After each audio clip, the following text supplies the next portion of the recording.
Have you ever felt like days are just slipping away while you're too busy to notice? This story will show you how time quietly cuts away our lives, and why it's never too late to slow down and truly live. They say in Colorado, time is marked by the way sunlight hits the Rockies in the morning, and how it disappears behind them in the evening, leaving the skies painted in soft orange and pink. For the Miller family, time was measured by school runs, coffee cups left half finished, and the quiet moments after dinner when they all sat together, too tired to talk, but too connected to leave the room. Sarah Miller was a mother of two, juggling work calls, soccer practices, and laundry piles that seemed to multiply on their own. Her husband, David, was always rushing 2 early morning jogs before work, traffic reports on the radio, emails blinking red on his phone.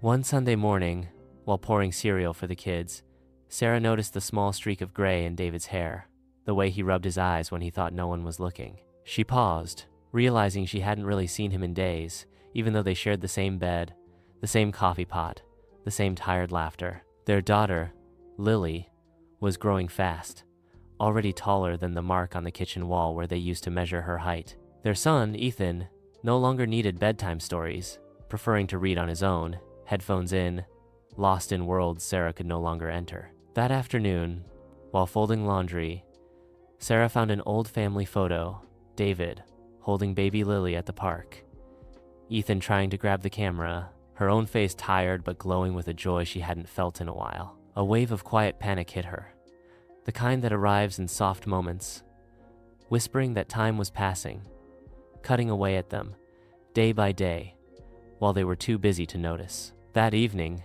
instead of rushing to clear the dinner plates, Sarah made tea and called everyone to the porch. The kids grumbled. David said he had emails, but she insisted. They sat together as the sun dipped behind the Rockies, the sky shifting into a soft lavender. Lily put her phone down. Ethan leaned against his mother's shoulder. David slipped his hand into Sarah's, their fingers fitting together in a way that felt like coming home. They sat in silence, watching the light change, breathing in the crisp Colorado air. For a moment, the emails, the dishes, the laundry, and the endless notifications faded into the background. Sarah realized that every sunrise that felt like just another day was a day they would never get back. Every "I'm busy" was a moment they gave away to a world that would move on, even when they could not. She looked at David, at the kids, and whispered, "I don't want to miss this." David squeezed her hand, a silent agreement, as Lily rested her head on her father's shoulder, and Ethan laughed softly at the birds flying past. Time kept moving, but for that moment, they were truly there, breathing together, hearts aligned, knowing that every day cuts away a piece of life. But the pieces spent in love, presence, and connection are the ones that make the knife's cut worthwhile. Moral: time seems like just days passing, but each day quietly takes a piece of our life. Choose to live fully, love deeply, and be present before the moments slip away. Humorous touch. David always joked that emails were like laundry. No matter how many you cleared, they would multiply overnight, conspiring with the socks to take over the world.